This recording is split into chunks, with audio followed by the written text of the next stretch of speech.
Good morning, good afternoon, or good evening, brothers and sisters. Today's Bible reading is a continuation of Acts chapter 22. When they were all silent, he said to them in Aramaic, "Brothers and fathers, listen now to my defense." When they heard him speak to them in Aramaic, they became very quiet. Then Paul said, "I am a Jew born in Tarsus of Cilicia, but brought up in this city. I studied under Gamaliel, and was thoroughly trained in the law of our ancestors. I was just as zealous for God as any of you are today. I persecuted the followers of this way to their death, arresting both men and women and throwing them into prison. As the high priest and all the council can themselves testify, I even obtained letters from them and to their associates in Damascus, and went there to bring these people as prisoners to Jerusalem to be punished. About noon, as I came near Damascus, suddenly a bright light from heaven flashed around me. I fell to the ground and heard a voice say to me, "Saul, Saul, why do you persecute me?" "Who are you, Lord?" I asked. "I am Jesus of Nazareth, whom you are persecuting," he replied. My companions saw the light, but they did not understand the voice of him who was speaking to me. "What shall I do, Lord?" I asked. "Get up," the Lord said, "and go into Damascus. There you will be told all that you have been assigned to do." My companions led me by the hand into Damascus because the brilliance of the light had blinded me. A man named Ananias came to see me. He was a devout observer of the law and highly respected by all the Jews living there. He stood beside me and said, "Brother Saul, receive your sight." And at that very moment I was able to see him. Then he said, "The God of our ancestors has chosen you to know his will and to see the righteous one and to hear words from his mouth. You will be his witness to all people of what you have seen and heard.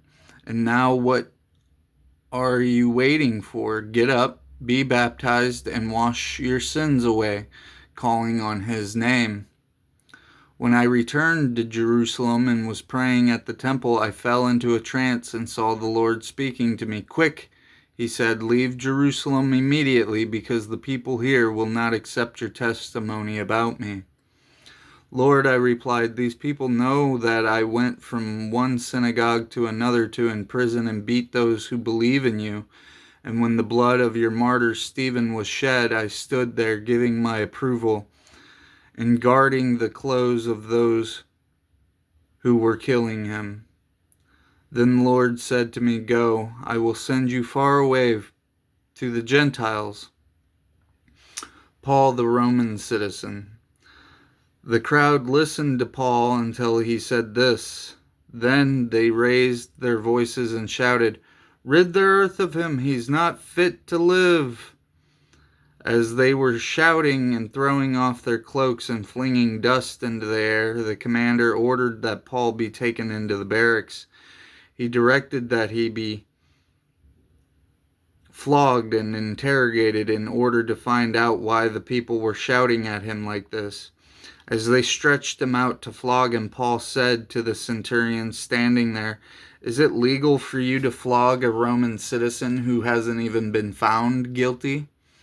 When the centurion heard this, he went to the commander and reported it. "What are you going to do?" he asked. "This man is a Roman citizen." The commander went to Paul and asked, "Tell me, are you a Roman citizen?"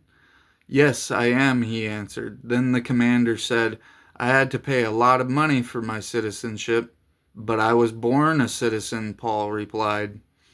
Those who were about to interrogate him withdrew immediately. The commander himself was alarmed when he realized that he had put Paul, a Roman citizen, in chains.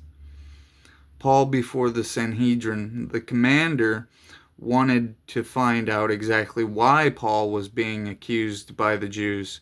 So the next day he released him and ordered the chief priests and all the members of the Sanhedrin to assemble.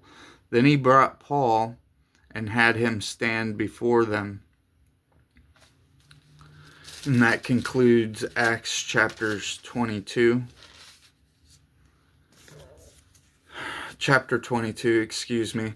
I don't have as much time tonight to continue into chapter 23. I have to leave for work soon.